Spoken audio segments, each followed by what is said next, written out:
अगर आप सिर्फ 1-2 घंटे पढ़ पाते हो और सोचते हो कि डेली लाइफ के लिए 6 घंटे या 8 घंटे तक पढ़ना काफ़ी मुश्किल है या इम्पॉसिबल है, तो ये वीडियो सिर्फ आपके लिए है। Hello guys, welcome to my channel. आज हम बात करेंगे how I increase my study time duration from 2 hour to 6 hours.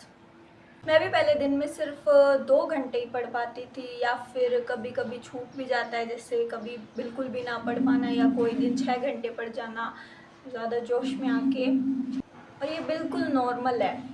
लेकिन आज मैं एवरेजली देखूँ तो मैं 1 घंटे में 4 साढ़े 4 घंटे पढ़ लेती हूँ और मैं इम्प्रूव और करने की कोशिश कर रही हूँ। और ये एक दिन में नहीं हुआ है, ग्रेजुअली हुआ है। मैंने अपनी स्टडी ट्रैक की है फरवरी, मार्च और अप्रैल में। आप देख सकते हैं कि इसमें इम्प्रूवमेंट धीरे धीरे हो रहा है। सबसे बड़ी गलती जो हम लोग करते हैं वो होता है कि हम पहले ही दिन सोच लेते हैं कि हम आज ही 8 घंटे या 10 घंटे की पढ़ाई कर लेंगे, और हम शुरू में मोटिवेटेड होते हैं, जोश में होते हैं, तो हम पहले दिन शायद कर भी लें 8 घंटे की पढ़ाई, अगले दिन भी कर लें। लेकिन 1-2 दिन हम जब ऐसा करते हैं ना, तो हम मेंटली स्ट्रेस्ड फील करने लगते हैं, क्योंकि हमारा जो ब्रेन है और हमारी बॉडी भी उस चीज़ के लिए तैयार नहीं होती। किसी भी चीज़ को हमारी हैबिट में लाने के लिए एक प्रोसेस होती है, जिससे हमें धीरे धीरे गुजरना पड़ता है। एक ही दिन में अचानक हम नहीं कर सकते।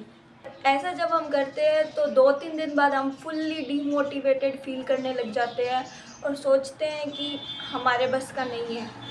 ज़्यादातर ऐसा ही होता है जब हम कोई प्लानिंग नहीं बनाते हैं और एक ही दिन में सब कुछ करने की कोशिश करते हैं ज़्यादा।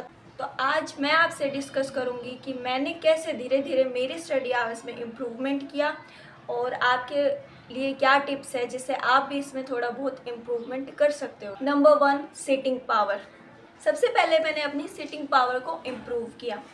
सबसे इम्पोर्टेंट स्टेप इसलिए है क्योंकि क्या होता है कि जब हम शुरू में टेबल और चेयर पे बैठते हैं और स्टडी करने की कोशिश करते हैं, तो हम लगातार बैठे नहीं रह पाते हैं, हमारी बॉडी उसके लिए तैयार नहीं होती है। तो हमारे कभी पैर दुखने लग जाते हैं, हमारा सर दर्द करने लग जाता है, और हमारे जो जॉइंट्स हैं उनमें से मतलब अकड़न फील होती है, और हम उठते हैं तब हमें काफ़ी ज़्यादा थकान महसूस होती है, जिससे हमारी यहाँ से हमें सर्वाइकल का पेन भी हो सकता है, हमारी कमर दुखने लग जाती है, और हमें काफ़ी सारी परेशानियाँ आने लग जाती है डेली लाइफ में। तो स्टार्टिंग में 1 आवर भी बैठना काफ़ी मुश्किल होता है, तो इसे ग्रेजुअली बढ़ाया जाना चाहिए। शुरू में ज़रूरी नहीं है कि आप बैठो और पढ़ने ही लग जाओ। धीरे धीरे आप सबसे पहले अपनी सिटिंग पावर बढ़ाओ।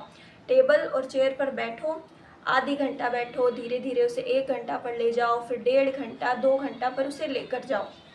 शुरू में आप जब बैठोगे, 2 घंटा तक आप बैठने की जब कोशिश करोगे, तो आप हो सकता है कि 1 घंटा ही फोकस के साथ पढ़ पाओ, हो सकता है 2 घंटा के लिए फोकस के साथ पढ़ पाओ, लेकिन इससे आपकी सिटिंग पावर में इम्प्रूवमेंट होगा, जो कि आपको बहुत हेल्प करेगा आपकी स्टडी और फोकस के साथ। Step 2, study place. Study place एक फिक्स्ड प्लेस होना चाहिए जहाँ पर हम बैठ के स्टडी कर सकें, और ये फिक्स्ड होना इसलिए इम्पोर्टेंट हो जाता है क्योंकि जब हम पढ़ते हैं तो हमें हमारी जो भी नीडेड चीज़ें होती है, जैसे हमारी बुक्स हो गई, पेन हो गए, नोट्स हो गए, जो भी इम्पोर्टेंट चीज़ें जो हमें चाहिए होंगी, वो हमें हमारे अगर आसपास होती है तो हमारे लिए पढ़ाई करना बहुत इजी हो जाता है, क्योंकि जितना भी मैटर हमें चाहिए उसके लिए हमें एक्स्ट्रा अपनी एनर्जी वेस्ट करनी नहीं पड़ेगी। मतलब यहाँ से उठ के जाना है या वहाँ से लेकर आना है, तो इसमें हमारा जो माइंड हमारे उठने के बहाने बीच में ढूंढता है, वो बहाने कम हो जाएंगे, और आपको ईजी लगने लग जाएगा कि जो चीज़ आपको चाहिए थी वो यहीं है, आपने यहाँ से। तो कोशिश कीजिए कि अपना एक फिक्स्ड प्लेस बनाइए जहाँ पर आप बैठ के स्टडी कर सकें। टेबल चेयर भी हो सकता है, आपके रूम में कोई भी एक फिक्स जगह जहाँ आप पढ़ सकें, और आपको वहाँ पर कोई, भले ही आप वहाँ पर पूरे दिन बैठ कर पढ़ें, आपको कोई डिस्टर्ब करने वाला ना हो। Step 3, study method. जनरली आजकल जो भी वायरल रील्स चल रही है और जो वायरल स्टडी मेथड चल रहा है, उसमें बताया जाता है कि 45 मिनट के लिए स्टडी की जाए और 10 मिनट का ब्रेक लिया जाए। पर्सनली ये मेरे लिए बिल्कुल काम नहीं करता, क्योंकि अब जैसे जैसे मैंने पढ़ाई कर रही हूँ, वैसे वैसे मेरा इंटरेस्ट इतना बन चुका है स्टडी में कि जब मैं पढ़ने बैठती हूँ तो 30 मिनट से लेके 45 मिनट तक तो मुझे उस सब्जेक्ट के अंदर जाने में ही लग जाता है, और वहाँ से मेरा इंटरेस्ट बनना चालू होता है। और अगर उसी वक्त मैं उसे छोड़ दूँगी जहाँ पे वो पीक पे है, तो डिस्टर्ब हो जाती है स्टडी बीच में। इसलिए पर्सनली मेरा जो मेथड मैं यूज़ करती हूँ वो होता है कि मैं 2 से लेके ढाई घंटा तक एक फ़ोकस्ड सेशन लेने की कोशिश करती हूँ, जिसमें मैं एक जगह पर बैठ जाती हूँ और 2 से ढाई घंटा तक जब तक भी मेरा दिमाग मुझे स्ट्रेस्ड आउट फ़ील नहीं होता है, तब तक मैं उसमें फ़ोकस करके स्टडी करती हूँ। कहते हैं कि 10 मिनट का ब्रेक लेना चाहिए, पर हम सब जानते हैं 10 मिनट के ब्रेक में हमारा दिमाग अच्छे से रिलैक्स नहीं हो पाता है। तो उसे रिलैक्स करने के लिए कम से कम हमें 20-30 मिनट का ब्रेक या 40 मिनट तक का भी ब्रेक भी चाहिए होता है, जिसमें हम उठ सकें, थोड़ा नॉर्मल चीज़ें जैसे थोड़ी वॉक कर सकें, पानी पी सकें, थोड़ी घर वालों से बातें कर सकें। तो मैं पर्सनली यही करती हूँ कि मैं 2 से ढाई घंटे तक एक फ़िक्स्ड फ़ोकस्ड सेशन रखती हूँ स्टडी का।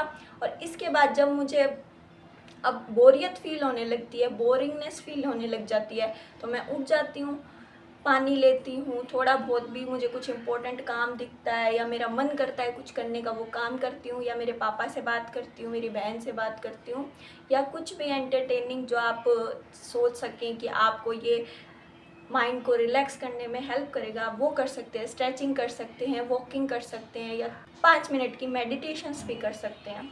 तो पर्सनली मैं यही करती हूँ कि ढाई घंटे पढ़ाई की और उसके बाद आधी या 1 घंटे का अच्छे से ब्रेक लिया, जिसमें मैं कभी कभी वीडियो बनाती हूँ, एडिटिंग करती हूँ, या फिर किसी से बात करनी हो गई, घूमना हो गया, स्ट्रेचिंग होगी, जो भी मुझे अच्छे लगते हैं काम वो मैं कर लेती हूँ इस सेशंस के दौरान। इतने में मेरा माइंड भी रिलैक्स फील करने लग जाता है। तो 2-ढाई घंटे का फोकस है वो आपका धीरे धीरे बनेगा। जैसे आप सीटिंग पावर बढ़ाएंगे वैसे वैसे आपका फोकस सेशन बनने लग जाएगा 2 घंटे तक का। तो मेरे स्टडी सेशन में ये 3 इम्पॉर्टेंट बातें हैं जिसकी वजह से मैं अपनी स्टडी आवर्स में इम्प्रूवमेंट कर पाई हूँ, और अब मुझे 6 घंटे पढ़ना दिन में कोई मुश्किल बात नहीं लगती। और जब धीरे धीरे करके हम 2 घंटे से 4 घंटे पे आते हैं और 4 घंटे से 6 घंटे पे जाते हैं, तो हमें 8 घंटे डेली के पढ़ना भी कोई मुश्किल बात नहीं लगती है। और अगर रियल ग्रोथ पैटर्न को देखा जाए तो हर दिन एक जैसा नहीं होता। किसी दिन आप कोई काम में बिजी हो जाएंगे, कोई काम आ जाएगा तो आप हो सकता है 2 घंटे ही पढ़ पाएँ, किसी दिन आप 4 घंटे पढ़ पाएँ, किसी दिन आप स्ट्रेस्ड फील करें तो बिल्कुल भी ना पढ़ पाएँ, और किसी दिन आप लाइट वेट फील करें तो हो सकता है कि आप उस दिन 6 घंटे, साढ़े 6 घंटे या 8 घंटे पढ़ पाएंगे। लेकिन ये फेलियर नहीं होता, ये हम सब के साथ होता है। और हम इस फेज़ में हैं कि हमें डिस्ट्रैक्शंस बहुत फील होती हैं, और इस वक्त में अगर ऐसा हो रहा है तो आप बिल्कुल नॉर्मल है, सबके साथ होता है। तो इससे स्ट्रेस्ड आउट फील करने की बजाय इससे अच्छा है कि आप उस 2 दिन का ब्रेक लीजिए अच्छे से। अगर आपका पढ़ने का मन नहीं है उसमें रिलैक्स कीजिए, आराम कीजिए, कोई मूवी देखिए, और वो कर लेने के बाद फिर एकदम मोटिवेशन के साथ वापस से पढ़ने बैठिए, तो आप ज़्यादा फोकस कर पाएंगे। क्योंकि फ्री माइंड से हम ज़्यादा अच्छे से पढ़ाई कर पाते हैं बजाय कि सिर्फ बैठे रहने के। अगर मेरे जैसे एवरेज बच्चों की बात करूं तो एक दिन में 8 से 10 घंटे पढ़ना कोई ज़रूरी नहीं है। बजाय कि आप एक प्लानिंग बनाइए कि आपका एग्ज़ाम आज से 1 साल बाद है, तो आप कंसिस्टेंसी के साथ डेली 4 घंटे भी पढ़ेंगे तो आपको सक्सेस ज़रूर मिलेगी। ज़रूरी नहीं है कि आप 8-10 घंटे डेली पढ़ें। और रियलिटी में देखा जाए तो कोई डेली 8-10 घंटे पढ़ भी नहीं सकता, क्योंकि हमारा मूड भी ख़राब हो जाता है, कभी हमें काम भी आ जाता है, कभी हमारा बिल्कुल पढ़ने का मन नहीं करता है, कभी हम बीमार भी हो जाते हैं, बहुत सी चीज़ें होती हैं, हम डेली नहीं पढ़ पाते हैं। और अगर देखा जाए अगर हम एक दिन भी 10 घंटे पढ़ें एक दिन में, तो उसके अलावा हम कुछ कर ही नहीं पाते हैं। और अगर हम सिर्फ पढ़ाई के अलावा कुछ नहीं कर पाएंगे ना, तो हम ऑटोमेटिकली स्ट्रेस्ड फील करने लग जाएंगे। तो इसलिए ज़रूरी नहीं है कि आप एक दिन में 10-10 घंटे पढ़ो, बजाय कि आप कंसिस्टेंसी के साथ एवरेज डेली 4 घंटे भी पढ़ते हो, तो वो आपकी 1 साल की तैयारी आपको ज़रूर सक्सेस देगी। और एक बोनस टिप, जो फोकस की हम बात करते हैं, जो मोटिवेशन हमें आता है, वो एक्चुअल में आता कहाँ से है? फोकस तब आता है जब आपके पास एक स्ट्रॉन्ग रीज़न हो कि आप ये चीज़ करना क्यों चाहते हो। भी जैसे मैं कोई गवर्नमेंट एग्ज़ाम की तैयारी कर रही हूँ, कोई नीट की कर रहा है, कोई जी मेंस की कर रहा है, कोई एसएससी सीजीएल कुछ भी कर रहा हो, वो करना क्यों चाहता है? काफ़ी सारे रीज़न्स होते हैं। किसी का रीज़न होता है कि वो पैसे कमाना चाहता है, किसी का रीज़न होता है कि वो अपने मम्मी पापा को सपोर्ट करना चाहता है, किसी का रीज़न होता है कि वो फ्रीडम चाहता है लाइफ में। तो आपका जो रीज़न है वो स्ट्रॉन्ग होना बहुत ज़रूरी है, क्योंकि जब तक आपका रीज़न स्ट्रॉन्ग नहीं होगा तो आपको खुद को ही महसूस नहीं होगा कि मैं ये चीज़ करूँ क्यों, मुझे करनी किस लिए है। तो आपका रीज़न स्ट्रॉन्ग होना बहुत ज़्यादा ज़रूरी है। तो अभी एक काम करो, एक पेज लो और उसके एक तरफ लिखो कि अगर मैंने इस चीज़ को अचीव कर लिया, इस गोल को अचीव कर लिया, तो मेरी लाइफ में क्या चेंजेस होंगे, मैं क्या पालूँगी या पालूँगा। और एक तरफ लिखो कि अगर मैं इसे अचीव नहीं कर पाई तो मेरी ज़िंदगी में क्या लॉस होगा। और मैं एक बात बता देना चाहती हूँ कि पढ़ना स्ट्रेस का नाम नहीं है। हम पढ़ रहे हैं हमारी लाइफ को अच्छा बनाने के लिए।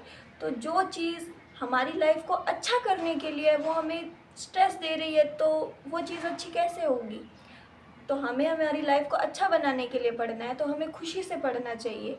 उस मोटिवेशन को लेके पढ़ना चाहिए जो हमारा रीज़न है कि हमें इस चीज़ को पा लेने के बाद, सक्सेसफुल हो जाने के बाद हम क्या क्या कर पाएंगे। जैसे कि मेरे कुछ पर्सनल रीज़न्स है कि मैं ये पूरी दुनिया घूमना चाहती हूँ और उसके लिए पैसा चाहिए, और पैसे के लिए हमें जॉब चाहिए, फ्रीडम के लिए भी हमें जॉब चाहिए। अगर हमें हमारे पेरेंट्स को इस उम्र में संभालना है तो उसके लिए भी हमें जॉब चाहिए। हमारा सक्सेसफुल होना बहुत ज़रूरी है। और बिलीव मी, अगर आपने एक बार कंसिस्टेंसी पकड़ ली ना और पॉजिटिव माइंडसेट के साथ पढ़ना शुरू कर दिया, तो आपको इंटरेस्ट भी आने लगेगा। और फिर 2 घंटे, 4 घंटे, 6 घंटे पढ़ना कोई बड़ी बात नहीं है। आपको जब इंटरेस्ट आने लग जाएगा ना, तो आप बिना घंटे देखे पढ़ने लगोगे। अगर आपको ऐसा ही रियल स्टडी कंटेंट चाहिए और लाइफ की रियल प्रॉब्लम्स के बारे में डिस्कशन चाहिए, तो मेरे चैनल को सब्सक्राइब कर लीजिए। और आप मुझे कमेंट्स में सजेस्ट भी कर सकते हो कि नेक्स्ट वीडियो मुझे किस टॉपिक पे बनानी चाहिए। Thank you.